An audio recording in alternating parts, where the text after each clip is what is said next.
My name is Mitzi McCall, and I'm here because of the concern of what that happened to the dogs. And I'll just tell you that I'm a rescue person, so to speak. I pull for 5 different rescues. The rescues start up in Vermont.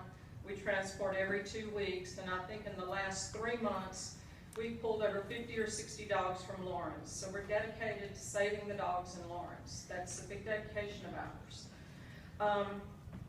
What I know about the situation is not a lot, but I'm going to explain what I do know and why I think it should be looked into. August 26, 20 dogs were euthanized. There's 2 sides to the people that don't know about the kennels. There's a left side and a right side. The court case dogs were all on the right side. In the over year that the court case dogs have been there, they have never gotten parvo. There has not been anything that those dogs have gotten. The left-hand side has had parvo many times. On August 26, they euthanized 20 dogs on the left-hand side for parvo. They said they cleaned it, they said they scrubbed it with Clorox, they did all that on the 26th of August. On September 1st, I was called to come and pull some dogs. I pulled 6 dogs that day, and I pulled them from the left side and I pulled them from the right side. And I was told that the left side had parvo. One of the dogs I pulled, the dog's name is Mandy. Mandy was part of a bonded pair, and if you look at the website at all, you've seen the 2 dogs. Randy had it on his program of somebody trying to save the dogs. The rescue I pulled for in Vermont said, I'll take the dog. I went to get the dog and was told that it was in the kennel next to the parvo. I talked to the rescue. They wanted the dog anyway. They wanted to save the dog. We took that dog next to the parvo. We took dogs on both sides. We took 7 dogs. Not 1 dog has come down with parvo, and that was on September 1st. September 2nd, they euthanized 10 dogs that next day. Then the 9th, they euthanized all the dogs. Well, I've heard the count was 17. I personally don't believe that because, number one, they had 10 pit bull fighting dogs. They had 3 dogs that I know for a fact was court case dogs. Then they had another Chihuahua. So they had 14 court case dogs that I'm aware of. And then they had 3 dogs that I was trying to get out. That's 17, and there were more dogs there than that. So I don't know how many were euthanized.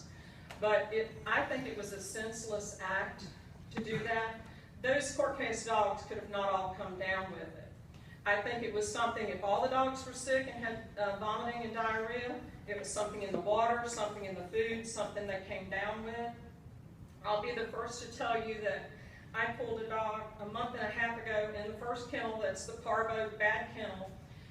The dog was throwing up, it has diarrhea. I can show you pictures. It actually was doing projectile blood out its rectum. The rescue stood behind the dog.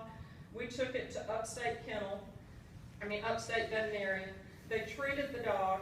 It took a month, but the dog is well. It's living at my house. It's a foster at my house. It's doing fine.